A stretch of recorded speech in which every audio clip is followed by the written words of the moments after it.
사사기 13장 1절로 14절에 있는 말씀까지요. 한 절씩 교독하도록 하십니다. 먼저 제가 1절의 말씀부터 봉독합니다.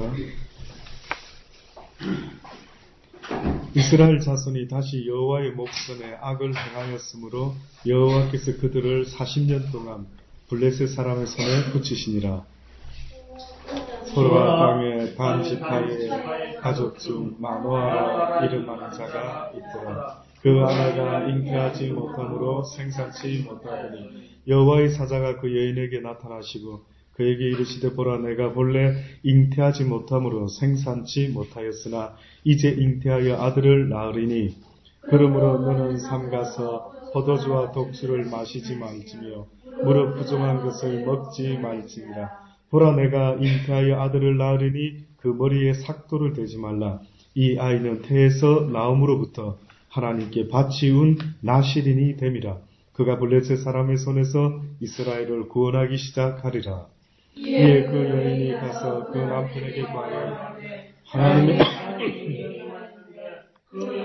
하나님의 사자의 연모 같아서 심히 두려움으로 어디서부터 온 것을 내가 묻지 못하였고 그도 자기 이름을 내게 이르지 아니하였으며 그가 내게 이르기를 보라, 내가 잉태하여 아들을 낳으리니 포도주와 독주를 마시지 말며 무릇 부정한 것을 먹지 말라. 이 아이는 태에서 나옴으로부터 죽을 날까지 하나님께 바치운 나실인이 됨이라 하더이다. 마노아가 여호와께 기도하여 가로되 주여 구하옵나니 주에 보내셨던 하나님의 사람을 우리에게 다시 임하게 하사 그로 우리가 그 낳은 아이들에게 어떻게 행할 일을 우리에게 가르치게 하소서. 하나님이 마노아의 목소리를 들으시니라. 여인이 밭에 앉았을 때에 하나님의 사자가 다시 그에게 임하셨으나 그 남편 마노아는 함께 있지 아니한지라. 여인이 급히 달려가서 그 남편에게 구하여 보소서, 전일에 내게 임하였던 사람이 또 내게 나타났나이다. 마노아가 일어나 아내를 따라가서 그 사람에게 이르되 그에게 묻되 당신이 이 여인에게 말씀하신 사람이니까 가로되 그러라. 마노아가 이르되 당신의 말씀대로 되기를 원하나이다. 이 아이를 어떻게 기르며 우리가 어떻게 하리까? 여호와의 사자가 마노아에게 이르되 내가 여인에게 말한 것들을 그가 다 삼가서, 다 지봉도합니다. 포도나무의 소산을 먹지 말며 포도주와 독주를 마시지 말며 무릇 부정한 것을 먹지 말아서 내가 그에게 명한 것은 다 지킬 것이니라. 아멘. 예, 하나님의 말씀입니다. 사사기를 읽다 보면은요, 얼핏 어떤 분들은 하나님의 그 역사심을, 평신도를 통한 하나님의 역사심을 볼 수 있어서 참 은혜가 된다, 이렇게 말씀하는 분도 있습니다. 그런데 이 사사기서를 읽다 보면 저는요, 좀 화가 나는 것 같습니다. 분명히 하나님께서 그렇게 하지 말아라는 그 한 가지인데 그 한 가지를 또 어기고 반복해서 어길 때마다 그들이 결국은 가나안 땅의 족속을 당하지 못하고 오히려 그들로 말미암아 그들의 삶이 힘들어지고 고통 가운데 처하게 되고요. 또 반복해서 그들이 하나님 살려주세요, 인생이 너무 힘듭니다, 인생이 너무 무겁습니다 라고 또 몸부림칠 때 그때마다 하나님께서 또 사사를 세우기 시작하는 것 아니십니까? 오늘 이 사사 중에 삼손이라고 하는, 여러분이 너무나 잘 아는 삼손이라는 사람의 이야기입니다. 오늘 이 말씀 본문에 보니까 마노아라는 사람이 있는데 그는 삼손의 아버지가 됩니다. 삼손의 아버지와 어머니가 삼손을 처음에 어떻게 잉태하게 되는가 하는 것부터 지금 이야기를 하고 있습니다. 본문에 보니 이스라엘 자손이 다시 여호와의 목전에 악을 행하였으므로 여호와께서 그들을 40년 동안이나 거의 한 세대를 블레셋 사람의 손에 붙였다라고 말합니다. 소라 땅에 단 지파의 가족 중에 마노아라 이름하는 자가 있었으니 그 아내가 잉태하지 못하고 생산치 못하고 있었다라고 말합니다. 그때 여호와의 사자가요 그 아내에게 이르게 됩니다. 보라, 내가 본래 잉태하지 못했는데 생산치 못했는데 그런데 이제는 네가 아들을 낳을 것이라. 그러므로 너는 삼가해서 그 아이가 태어나면 포도주와 독주를 마시지 말며 무릇 부정한 것을 먹지 말도록 가르쳐 주어라. 내가 잉태하여 또 아들을 낳으리니 그 머리에 삭도를 대지 말고 이 아이가 태에서 나옴으로부터 하나님께 바치운 나실인이 됨이라. 성경에 보면은 나실인이라는 말이 있습니다. 여기 이 나실인은 두 종류의 나실인이 있는데 태어날 때부터 나실인으로 정해져서 나오는 자가 있고 자기가 서원해서 내가 나실인이 되겠나이다 라고 말하는 경우가 성경에 나옵니다. 민수기 6장에 보면은요, 태어날 때부터 삼손과 같이 나실인으로 난 것이 아니라 서원해서 나실인의 삶을 살기로 결심하는 자에 대한 이야기가 있습니다. 민수기 6장 1절로 말씀 보면 여호와께서 모세에게 일러 가라사대 이스라엘 자손에게 고하여 그들에게 이르라 남자나 여자나 특별한 서원 곧 나실인의 서원을 하고 자기 몸을 구별하여 여호와께 드리거든. 그러니까 결국 나실인으로 서원했다라고 하는 말은 내 삶을 이제는 주님께 드립니다. 이제 오직 주를 위해서만 살기를 원합니다. 나의 삶을 통하여 하나님의 영광만이 나타나고 하나님의 구원의 역사가 나를 통하여 나타나기를 원합니다. 라고 하는 그렇게 구별된 삶을 살겠습니다. 라고 서원하는 것을 말하고 있습니다. 포도주와 독주를 멀리하라. 삼손에게도 뭐라 그랬습니까? 포도주와 독주를 포도나무에서 나는 것을 먹지 않도록끔 그렇게 잘 네 아이에게 가르쳐라 라고 했던 것처럼 모세도 또한 나실인으로 서원한 사람들은 포도주와 독주를 멀리하고 포도주의 초나 독주의 초를 마시지 말며 포도즙도 마시지 말며 생포도나 금포도도 먹지 말라. 완전히 막 포도에서 나오는 것들은 전혀 먹지 말라라고 말하고 있습니다. 왠 줄 아십니까? 당시에 포도주라고 하는 것, 포도나무에서 나온 것들이라는 것은요, 인간의 즐거움, 육신의 즐거움, 육신의 쾌락을 돕도록 하는 그런 어떠한 음식이기 때문에 이것을 하지 말아라라고 말하고 있습니다. 우리가 잘 아는 노아 할아버지가 드디어 방주가 아라라산에 머물고 그가 이제 처음으로 하나님께 제단을 드리고 이제 처음으로 또 땅에다가 나무를 심고 무엇을 심었습니까? 포도나무를 심고 포도주를 만들어서 먹었던 모양이죠. 그때 성경에 보니까 노아가 포도주를 마시고 어떻게 했습니까? 취해가지고 벌거벗고 잠을 자고 말았습니다. 얼핏 생각하면은 와, 하나님께 은혜 입은 사람, 하나님께 은혜 있고 그 모든 인류가 다 멸망한 가운데 다시 인류의 조상으로 이 세상을 시작케 하는 자가 되었는데 어떻게 하여 그가 어째서 포도주를 먹고 그가 벌거벗고 잠을 자다가 그 둘째 아들에게 들키게 되고 결국은 아들을 저주하는 그런 일까지 생기고 말았을까? 그러니 어떤 면에서는 하나님의 사람들에게 있어서도 가장 조심해야 될 것이 있다면 세상의 쾌락, 세상에서 주는 그런 어떠한 알딸딸한 그러한 취함을 아마 하나님께서는 굉장히 주의를 주시는 것 같습니다. 많은 사람들이 성경에 술 먹지 말라는 말이 어디 있을까라는 표현을 쓰는데요. 그렇지 않습니다. 성경은 분명히 말씀하죠. 술이 주는 그 해악이 얼마나 큰가 하는 것에 대해서 분명히 말씀하고 있습니다. 아마 어떤 사람이 귀신을 쫓아내는 무슨 축사일입니까? 예, 그런 어떤 일들을 하는 사람이요. 아마 귀신을 쫓아내면서 귀신하고 잠깐 대화했던 것을 이야기하더라고요. 그런데 그 귀신하고 이놈아 네가 왜 이렇게 하나님의 딸 속에 들어와가지고 이 딸을 괴롭히는 거야? 하고 야단치면서 이제 주의 이름으로 귀신을 내쫓는데 이 귀신이 난 나가기 싫어요. 그러면서요. 나는 제대로 한 것도 없는데 네가 뭘 제대로 한 게 없어. 나는 이 사람한테 붙어가지고 이 사람을 지옥까지 끌고 가야 되는데 지금 다른 사람들은 일을 제대로 하고 있는데 나는 일을 제대로 못하고 있는데 무슨 일을 그렇게 너희들은 계획 세워서 하는데 뜻밖의 무슨 이야기 하는 줄 아십니까? 우리의 계획은 여러 가지야. 우리의 계획은 여러 가지인데 그 중에 인간들한테 술을 먹이는 거지. 술만 먹으면 개가 되지 않아. 술만 먹으면 온갖 짓을 하지 않아.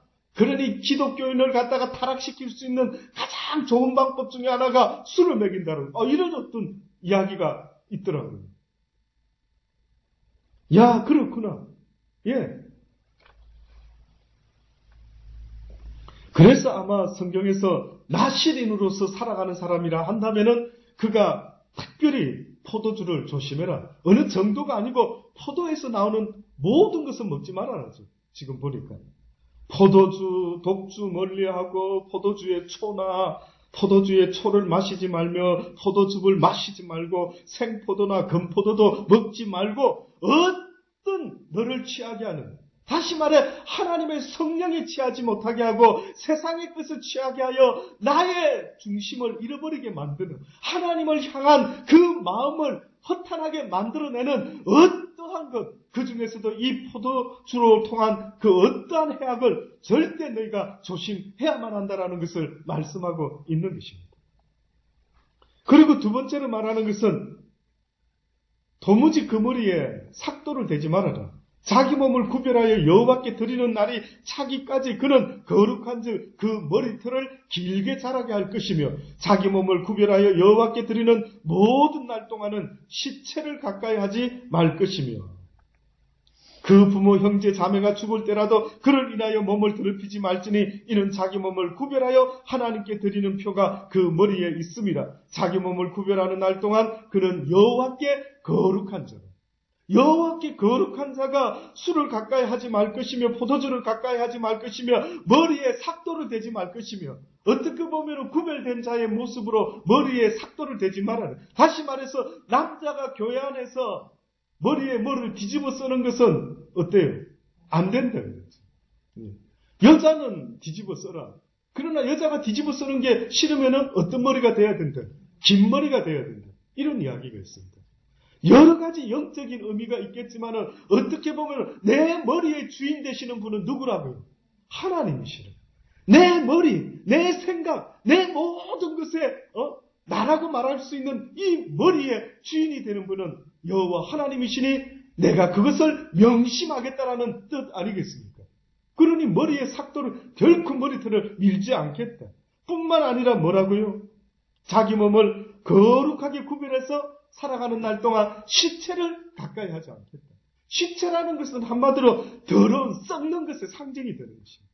그러니 사는 날 동안에 내가 더러운 것에 아주 몸을 담지 않겠다. 앉아야 될 자리가 어딘지 서야 될 곳이 언제인지 그것을 분명히 구별하고 내가 가까이 해야 될 사람이 누군지 가까이 하지 말아야 될 사람이 누군지 분명히 구별할 것이다. 구별되어라고 말씀하고 있습니다. 너희는 어둠과 함께 살아갈 수 있는 자들이 아니라고 말하거든요. 너희는 벨리앗과 어떻게 하나님의 영이 함께 조화를 이룰 수가 있겠느냐? 그럴 수가 없다라는 겁니다. 너희는 거룩한 자니 빛의 자녀답게 그 어둠 가운데 빛의 모습으로 늘 하나님 앞에 서 있으라라고 하나님은 우리에게 분명히 말씀합니다. 그러니 기독교인의 특징은요, 어디 가서 말로만 할 때에 참으로 조심해야 됩니다. 100마디 말보다 어떻게 보면 더 믿음의 모습이 있다라고 한다면 내가 거룩한 자의 상징이 되어줘야 돼요. 내 입에서 아닌 것은 아니다라고 말하고 예면 예고 아니면 아니라고 말할 줄 아는 모든 사람들의 삶 속에서 무엇이 옳고 무엇이 그르고 무엇이 더럽고 무엇이 거룩한지를 모르는 이 세상 가운데 내 삶이, 내 말이, 내 행동이 그 모든 것의 기준이 되어줘야 된다. 기준이 되어줘야 되는 것입니다. 나실일이라는 사람은 삼손만을 말하고 있는 게 아닙니다. 예수 그리스도 이후의 모든 사람은 다 나실임을 잊지 마십시오. 어떻게 알 수 있느냐고요? 성경에서 말씀하고 있습니다. 고린도전서 6장 15절로부터 보면 너희 몸이 그리스도의 지체인 줄 알지 못하느냐? 내가 그리스도의 지체를 가지고 창기의 지체를 만들겠느냐? 그렇게 더러운 지체를 만들 수가 있겠느냐? 결코 그럴 수가 없느니라. 창기와 합하는 자는 저와 한 몸인 줄을 알지 못하느냐? 일러스되 둘이 한 육체가 된다 하셨나니 주와 합하는 자는 한 영이라. 음행을 피하라. 사람이 범하는 죄마다 몸 밖에 있거니와 음행하는 자는 자기 몸에게 죄를 범하는 자. 성경에서 음행이라 자꾸 말하는 것은 육적인 음행도 있지만은 영적인 음행을 말하고 있는 겁니다. 네가 영적으로 세상의 것을 가까이 하게 되면은 네가 창기와 가까이 하는 것과 똑같다라고 지금 말씀하고 있는 것입니다. 그러니 몸 밖에 죄를 지을 수도 있겠지만은 더 나쁜 것은 네 몸 안에 죄를 짓는 것. 네 몸이, 네 마음이 지금 어디를 향하고 있는지를 봐라. 그것은 더 나쁜 죄다. 그것은 바로 그것과 네가 하나 될 수 있는 것이라. 하나님과 하나 된 자가 어찌하여 세상의 창기와 하나 될 수가 있겠느냐. 네가 무엇을 품었느냐 네 가슴에.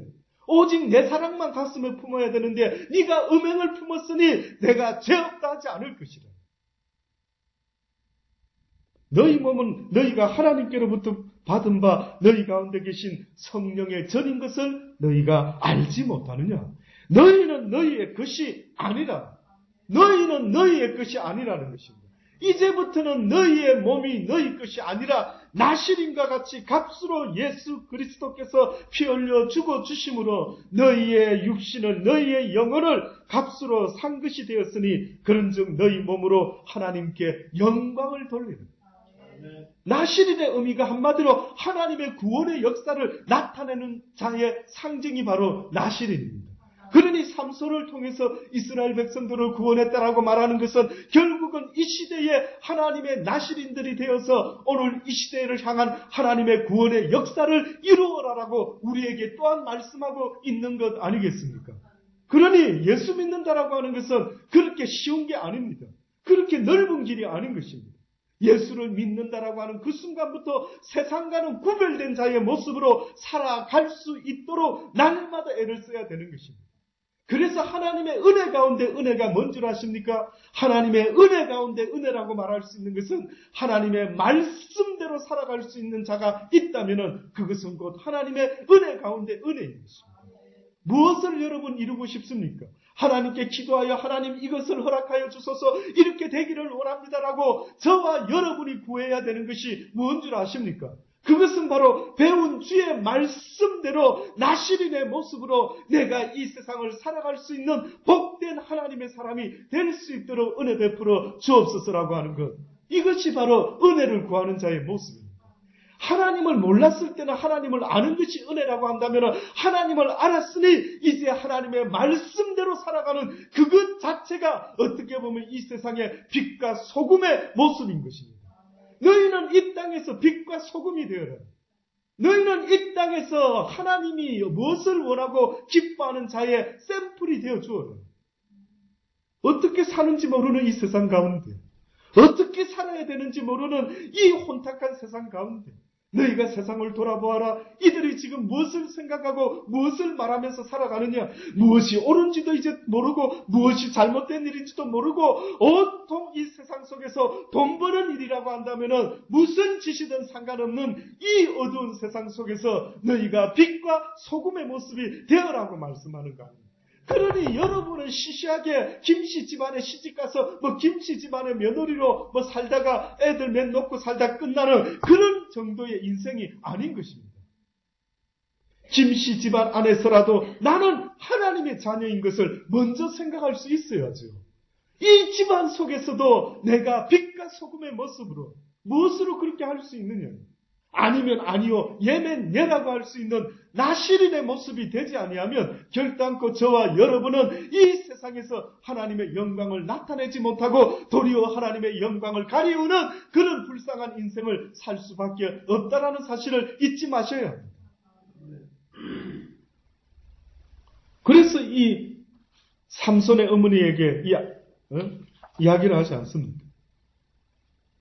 결단코 네 아들을 키울 때 어떻게 키우라고요? 독주를 먹이지도 말고 머리털도 자르지 말고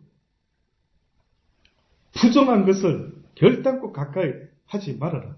이는 하나님께 드림받은 아들이라.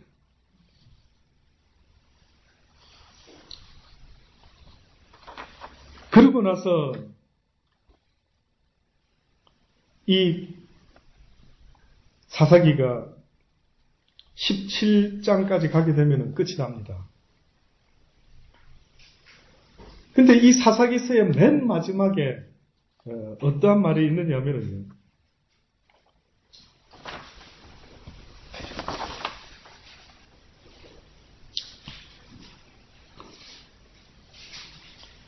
이런 말이 있습니다. 사사기 21장입니다. 21장 맨 마지막에 보면은 그때 이스라엘에 왕이 없으므로 사람이 각각 그 소견에 옳은 대로 행하였더라.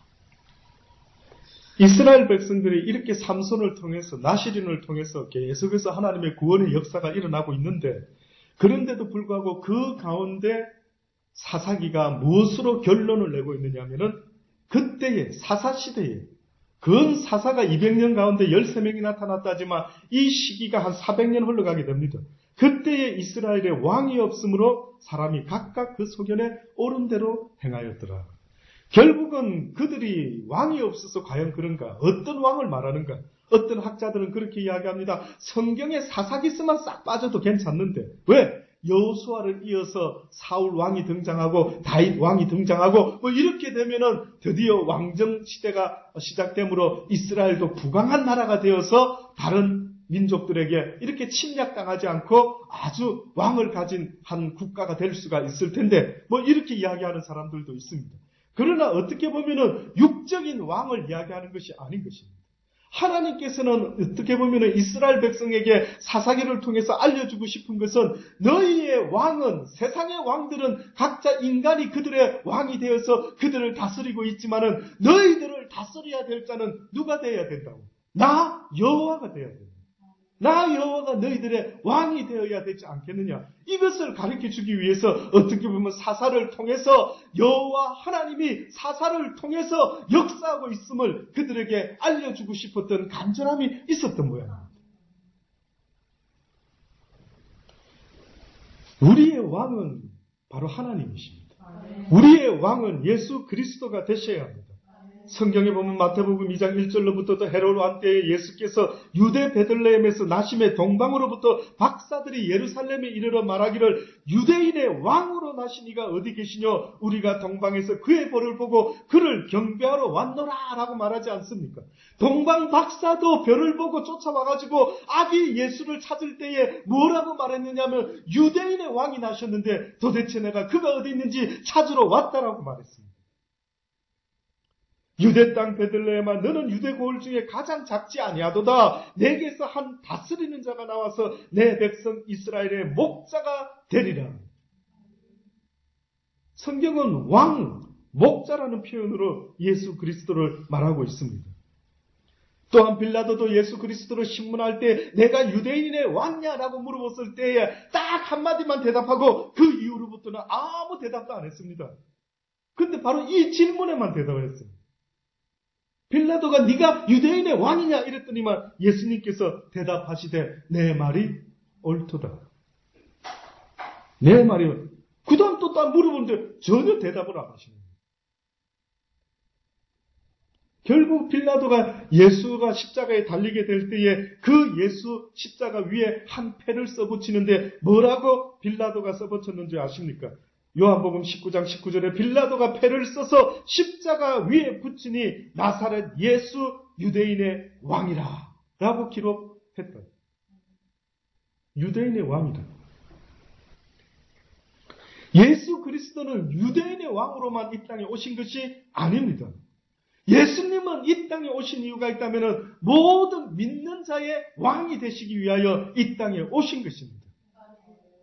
오늘 이 순간에도 우리나라에 대통령이 있는지 모르지만 내 영혼의 왕이 있어야 되는데 내 영혼을 다스리고 내 영혼이 날마다 그를 향해서 박수를 치며 내 영혼이 날마다 그의 통치를 받으려고 그 왕이신 분이 나에게 무슨 명령을 내리실지를 늘 귀담아 들으면서요. 왕이 오늘은 무엇을 선포하고 공보를 하실지 늘 귀담아 들으면서 왕께서 말씀하시기를 북한의 김정일이가 김정은이가 김일성이가 할 때 모든 북한 주민들이 그 말에 복종해야만 되는 것처럼 하나님은 우리에게 왕으로 오시기를 원하셨던 것입니다.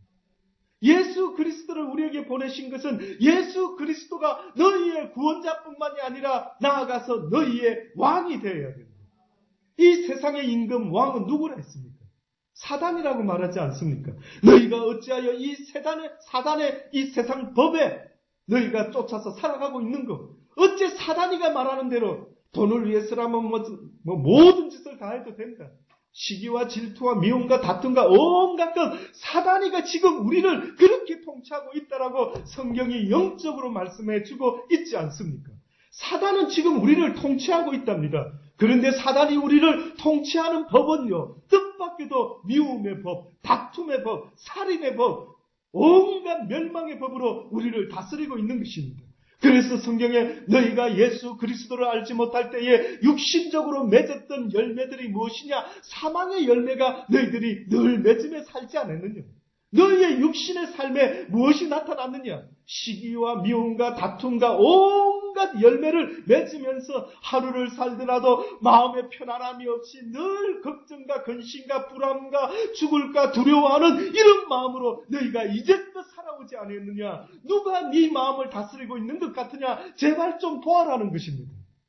그러나 평강의 왕, 예루살렘의 왕, 샬렘의 왕, 예수 그리스도 그분의 통치함을 받으라. 그분이 우리에게 말씀하시기를 수고하고 무거운 세상 짐을 지고 살아가는 자들아 누구든지 다 내게 오라. 나는 마음이 온유하고 겸손하단다. 나 평화의 왕은 마음이 온유하고 겸손하단다. 나의 멍에를 메고 내게 와서 배우라. 그리하면 너희의 삶이 쉬울 것이다. 너희의 삶이 무엇을 하더라도 고통스럽지 아니하고 하나님을 위하여 죽을지라도 너희의 심령 속에 그 풍성한 평안과 사랑 가운데 너희가 살다가 그 평안 가운데 너희가 또한 죽을 수 있게 될 것이다. 다시 말하면 죽음이 너희를 이기지 못하고 오히려 죽음이라고 하는 두려움의 상징이 너희들한테 삼킨 바가 되어서 오히려 죽음도 두려워하지 않는 평화의 사람이 되어 너희가 승리자의 모습으로 살게 될 것이라. 멋지지 않습니까? 왕이신 나의 하나님, 내가 주를 높이며 그렇습니다. 영원히 주의 이름을 송축하리이라. 멋지지 않습니까? 야, 그런 분이 나의 왕이 되시니 내가 섬겨야 될 분이 그 김일성이 김정일이가 아니라 그 세상의 어떤 것이 아니라 바로 나의 왕, 나의 주가 되시는 예수 그리스도 그분을 내가 왕으로 모시고 살아간다는 것은 얼마나 큰 축복인지 이루 말할 수가 없는 것입니다. 그러니 잊지 마십시다. 오늘 삼손을 통하여 나시린을 통하여 하나님께서는 이스라엘 백성들을 구원하셨던 것처럼 오늘 우리 시대에도 우리를 하나님의 나시린으로 핏값으로 이제는 사셔서 너희가 이제는 죄의 종이 되지 말고 이제는 너희의 몸을 하나님께 드려 의로운 종이 되어서 너희를 다스리는 왕의 명령에 너희가 이제는 순종하며 살아라. 왕의 백성다운 모습으로 살아라. 이 땅에서 그 세상에 누구를 섬기는 자가 아니라 너희들은 오직 나 여호와 하나님만을 섬기며 살아가는 복된 인생들이 되어야 된다라는 것을 지금도 말씀하는데 어찌하여 왕의 명령을 듣지 아니하고 어찌하여 남편과 아내가 자식과 그 어떤 것도 왕의 명령보다 높을 수는 없다라는 사실을 잊지 마십시오. 신하는 왕의 명령에 목숨을 거는 것 아니겠습니까? 여러분이 정말 예수 그리스도 하나님을 나의 왕으로 섬긴다면 이 말씀을 준행하다가 죽으면 죽을 수도 있어야 되는 것입니다. 어차피 한번 죽는 건데 무엇하다가 죽을까도 한번 생각해 보십시오. 내가 무엇하다가 죽을까? 그저 그냥 먹고 살다 뭐 자동차 사고로 죽고 갑자기 무슨 교통사고로 뭐 병으로 무엇으로도 죽을 수 있겠죠. 이제는 내가 내 죽음을 결정하리라. 이제는 내가 어떻게 죽을 것도 생각해보리라. 내가 하나님의 말씀을 준행하다가 내 왕이신 주의 말씀을 받아들고 이 땅에서 빛과 소금의 모습으로 살아가다가 내가 죽으리라. 그러니 그 죽음은 내가 택하는 것 아닙니다. 이제는 너희가 사는 것도 가오나 죽는 것도 또한 가하니 너희가 택하라. 너희가 무엇을 위하여 살 것인지 너희가 무엇을 위하여 죽을 것인지 택하라. 나를 위하여 죽고자 하는 자는 살 것이요 나를 위하여 사는 자는 살아서 영원히 죽음을 맛보지 않는 것을 네가 믿을 수가 있겠느냐. 그러한 우리가 될 수 있기를 바랍니다. 명심하십시다. 왕이신 나의 하나님, 내가 남은 날 평생 동안 주님만을 나의 왕으로 섬기며 이 땅의 나시린의 모습으로 이제는 주께 속한 주의 나시린의 모습으로 내가 살다가 주님 앞에 설 것입니다 라고 결심할 수 있는 저와 여러분이 되기를 바랍니다. 기도하십시다. 좋으신 하나님 감사합니다. 우리를 사랑하셔서 이 어두운 세상 가운데 주의 말씀을 듣게 하시고 이 늦은 저녁에도 집에서 그냥 편히 쉴 수도 있겠지만 그러나 주를 사랑하는 마음으로 주님을 찾아 나왔습니다. 주님은 우리의 왕이십니다. 주님은 내 영혼의 주가 되시며 왕 중에 왕이 되심을 고백합니다. 이제는 왕의 명령을 듣고 행할 수 있도록 아버지여 도와주옵소서. 우리가 결심하게 도와주시고 그래서 이 땅에서 하나님의 백성된 자의 모습으로 아버지여 빛과 소금으로 주의 영광을 나타내며 살아갈 수 있는 도대체 저들은 어느 나라 백성인고 저들은 어떻게 저런 모습으로 살아갈 수 있을까? 모든 세상의 사람들은 대충 적당히 저렇게 살아가는데 저들은 어찌하여 아닌 것은 아니라 말하며 옳은 것은 옳다라고 담대하게 죽음조차 두려워하지 아니하고 저들은 도대체 어떤 백성인가? 세상의 백성들에게 증거해 보여줄 수 있는 하나님의 백성들이 다 되게 하여 주옵소서. 예수님의 이름으로 감사하며 기도드리옵나이다. 아멘.